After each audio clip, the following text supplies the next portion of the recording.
So my name is Brett. I am the singer and guitarist for the band Regionals.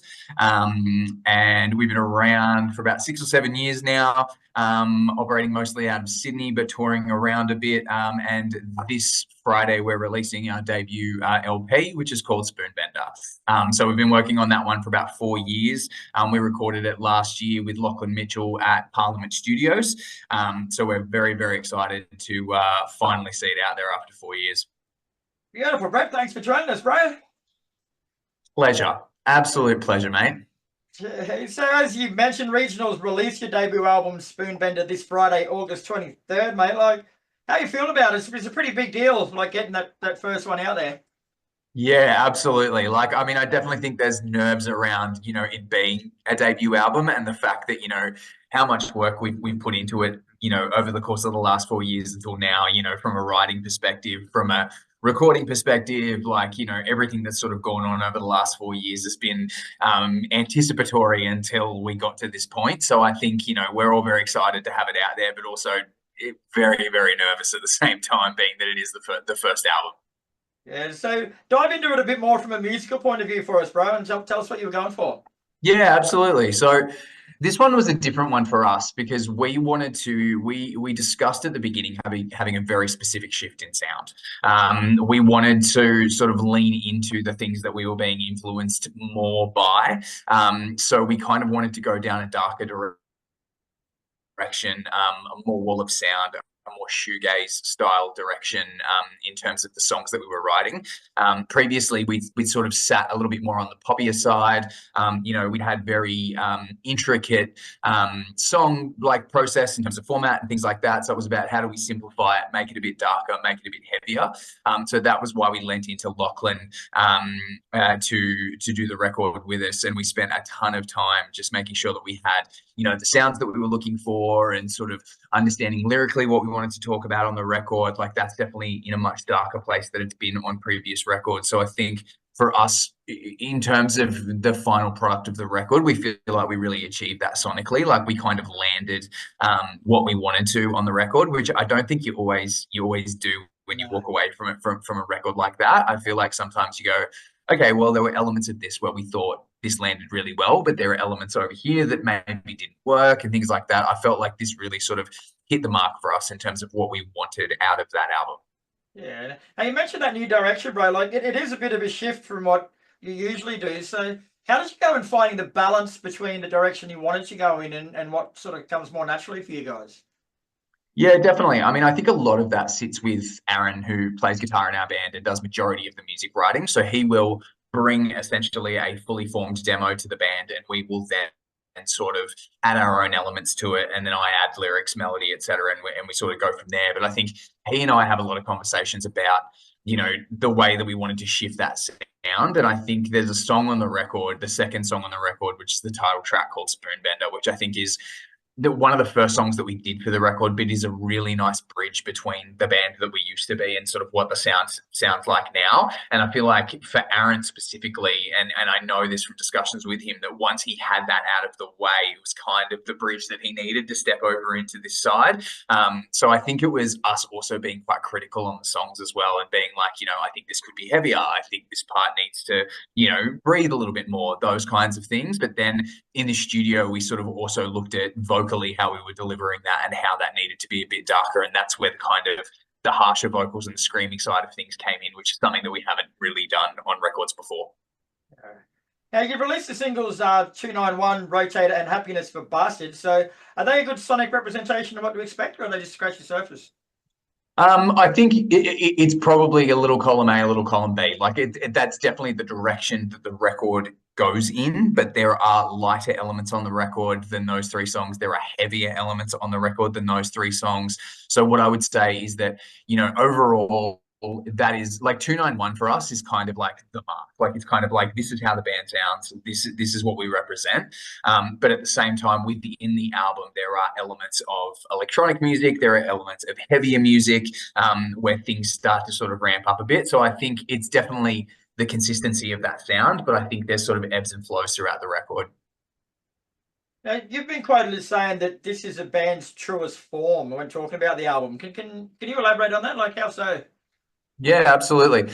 I think that sort of very much speaks to my point earlier around us sort of nailing that sound and being like, okay, this is what we're aiming for. This is what, like in discussion, this is what we want, and then in execution, that was actually what we landed. But also at the same time, lyrically, like I think understanding that it is a much darker record, there were sort of things that I wanted to talk about on this record that I hadn't talked about on previous records that maybe we'd been self-conscious around, or musically there are things that we maybe didn't want to try because we weren't sure. We were a lot more open to experimentation in this record, and I think that has kind of landed us in a space where we're like, this is the band that we want to be, and this is the band that we're going to evolve the sound on moving forward. Because I think off the back of having Teenage Seance come out in 2020, there's been so much that's going on, not only in our individual lives, but in the world at the same time, that it very much shifted that narrative for us. So I think moving forward, it's going to be an evolution of the sound of Spoonbender and what that looks like moving forward for us. Now I want to talk about the cover, bro, because I love it. It's fantastic. It's just got E.T.'s hands in a translucent egg. Like, what the fuck is going on with that? So I think for us, we've used the same artist for all of our releases, an artist by the name of Dead Galaxy. And he is a friend of the band's, but also someone that we just really admire from an artistic standpoint. And, when we did our first record, we actually briefed him, gave him the record and said, let's you put together something that you think when you hear this record. With Teenage Seance and Spoonbender, we actually looked at artworks that he'd done and chose what we thought suited the record best. So in terms of the artwork, the way that we sort of look at it is self-reflection. It is someone self-reflecting on themselves and seeing something that either might not be there or might be there, but it's kind of someone looking at their own hands in that sense and sort of seeing varying levels of dysphoria. It's around what you see in yourself that might not be there, or what you see in yourself that others might not see, or things like that. It's kind of what's going on underneath and sort of represented as a metaphor within the artwork, but also the fact that we just really fucking love everything he does. And honestly, I think it's such a strong piece of art that we really desperately wanted it for the record. There was a few pieces that we threw around, but I think when Aaron and I saw that particular one and we coupled it with the name of the record, it was kind of like, yeah, we're done. Like that's exactly how we wanted to feel. And we wanted it to feel darker, and it does. Oh.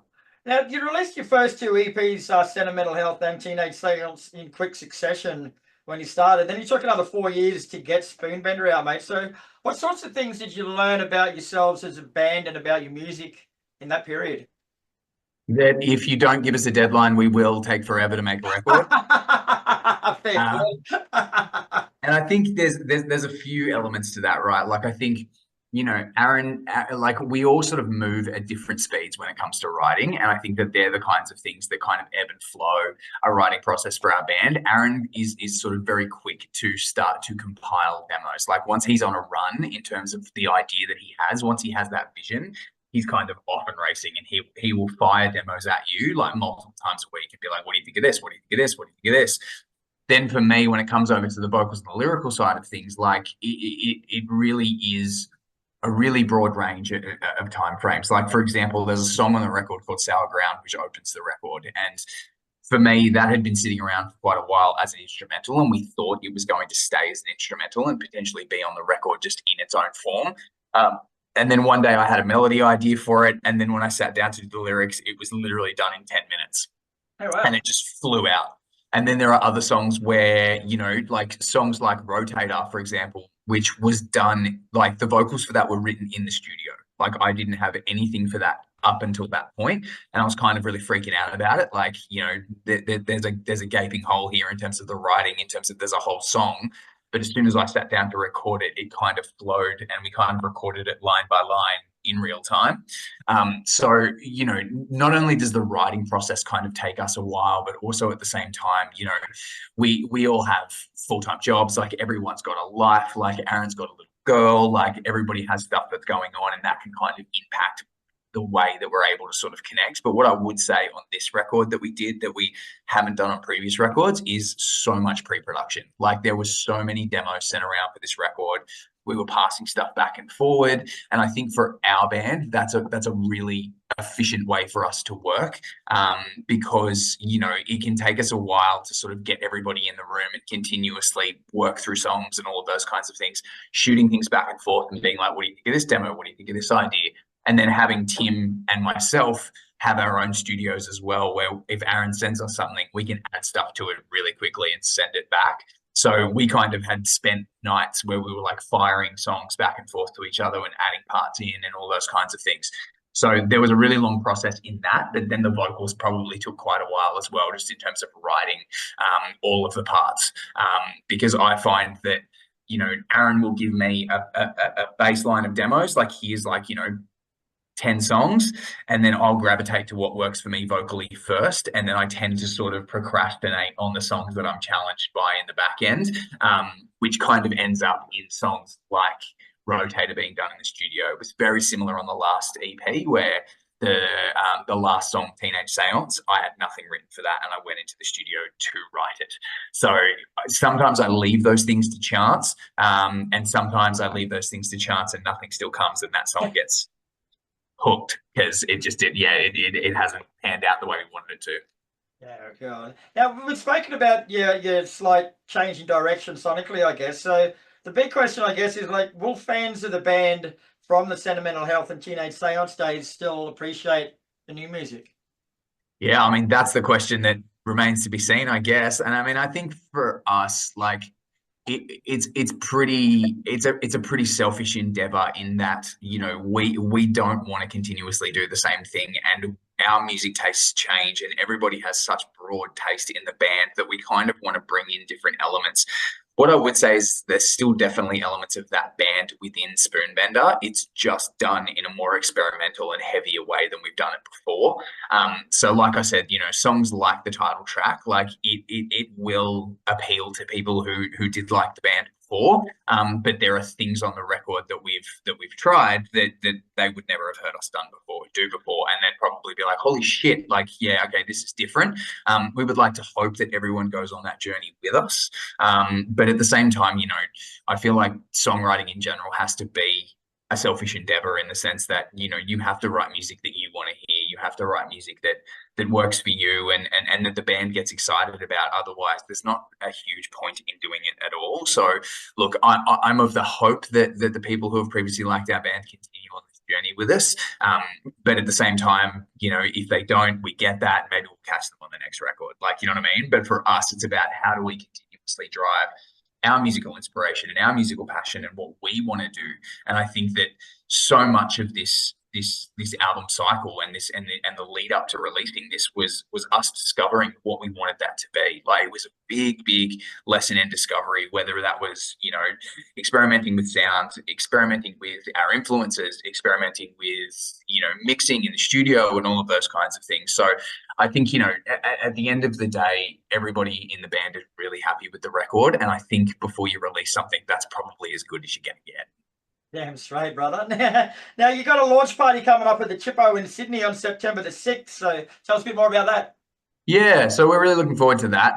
So we have Sunrun, who are a fantastic band from Sydney. We also have Future Heaven, who are another fantastic shoegaze band, young band from Sydney.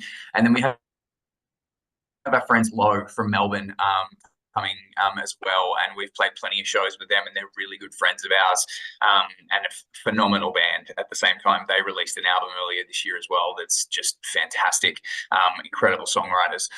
So we're really looking forward to that, and I think for us it's also, you know, understanding how these songs translate in a live setting, because there is a lot more experimentation on the record. There's a lot more vocal harmony. There's a lot more keys and you know, drum machines and all of those kinds of things. So it's been a really fun sort of process to figure out how do we integrate those to the live set.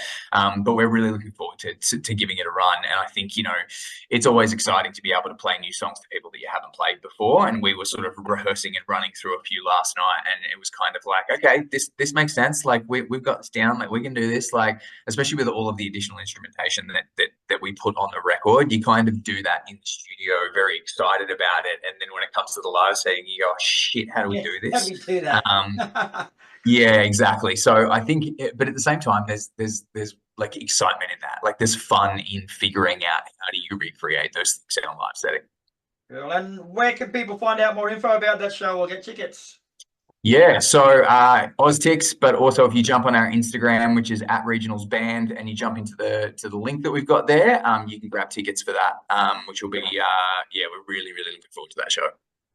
Beautiful, Brad. All right, Brad, thanks for your time today, mate.